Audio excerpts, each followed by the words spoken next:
Hey, yo, what up? Welcome back. This is not a podcast. It's just my thoughts with Rob Markman. More court talk today, more lawsuit talk today in hip hop. Yesterday, we talked about Cameron suing J. Cole, and we're waiting for the other shoe to drop in that one. What more information can we get to see how that one moves forward?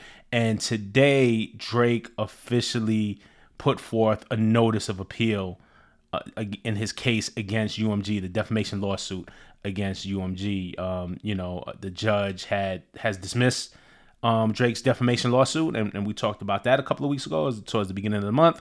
And right away, Drake's legal team said that they plan to appeal that decision. And today they officially filed the notice of appeal. I'll put it here on screen and I'll read it. As you can see, Aubrey Drake Graham plaintiff versus UMG Recordings, notice of appeal. Plaintiff Aubrey Drake Graham hereby appeals the district court's opinion and order entered on October 9, 2025 in the above captioned case to the United States Court of Appeals for the Second Circuit, dated today, October 29th, and respectfully submitted by Michael J. Gottlieb, who is Drake's lawyer. So they're moving forth. I assume I'm no expert in this, but I assume a filing comes next. So we'll kind of see what exactly they plan to appeal on, like the basis and the argument they're going to put forth for appeal. But what I assume is that there's some type of timeline that you have, some type of deadline to file an appeal. So this is the notice for appeal. This starts the process, right? And I think a bigger filing with more information will come soon. Just wanted to cover this to be fair. You know what I'm saying? We covered when the case was dismissed, and so now it's a notice to appeal. Just to backtrack a little bit, and I'm not going to spend a lot of time here. I don't think this is a full video. I think we need more information. But when we went through that, and thank you for everybody who watched that long video of me going through the entire dismissal, the ruling, the paperwork, how it seemed to me and how I interpreted it. And I'm not a lawyer. This is just me using what I know about the music industry and just common sense and just following the case. So there are absolutely people more knowledgeable than me. But, what Judge Vargas had ruled in the dismissal, or one of the main points, like a main point that she made was, of course, Drake was alleging that Not Like Us was defamatory in nature, and going after UMG for the publishing and the promotion of that song. So for putting that song out and actively promoting that song to be a success, knowing that it did harm to Drake. That's Drake's claim.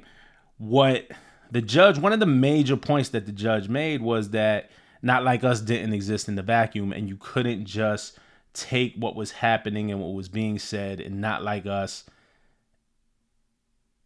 Like, you needed the context of why that was being said, what came before it. And the context was that it existed within a rap battle.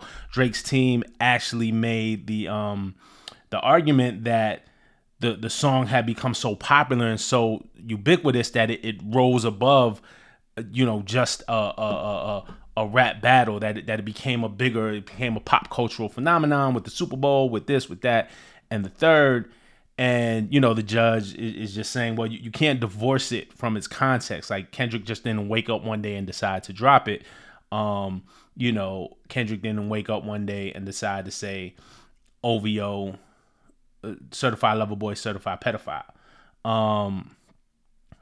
She took into account the Taylor Made freestyle where Drake rhymed as Pac and said, tell him that he likes young girls. That's the gift from me. So how, Drake also fed into this, and then also she kind of just argued like, hey, like a reasonable in her argument, there was a lot of back and forth about what a reasonable person would consider to be fact, and like, would a reasonable person hear a rap diss track, hear Not Like Us, and be like, oh, he is stating fact, as opposed to a reasonable person listening to it and saying, oh, that's a rap diss song. You're supposed to diss each other and say the nastiest stuff about each other and exist within the context.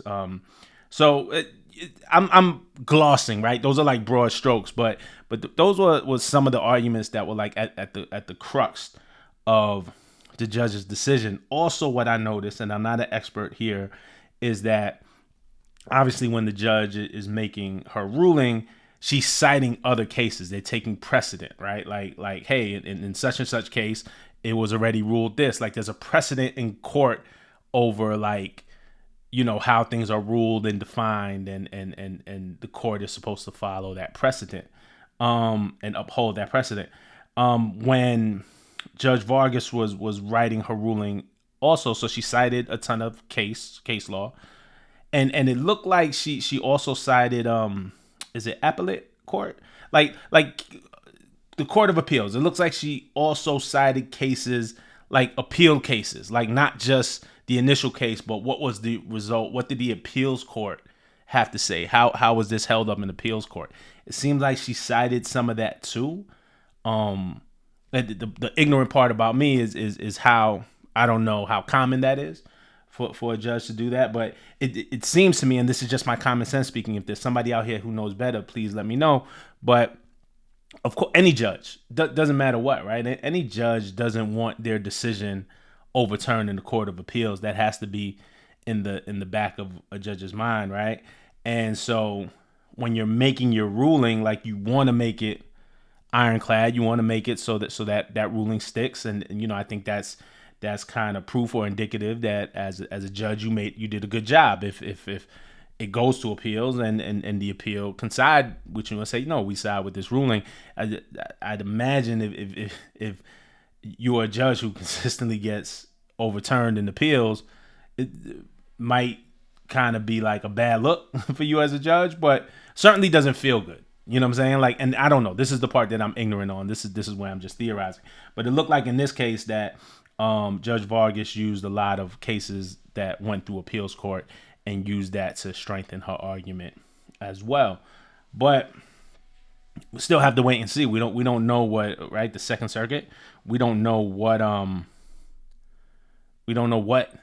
they'll decide or how this will go, but we'll follow it. So yeah, this thing is going to appeal. There it is.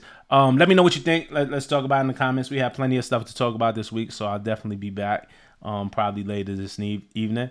But I appreciate all y'all, man. Like, subscribe, comment, do all of that. And we'll talk again soon. Absolutely. All right. Peace.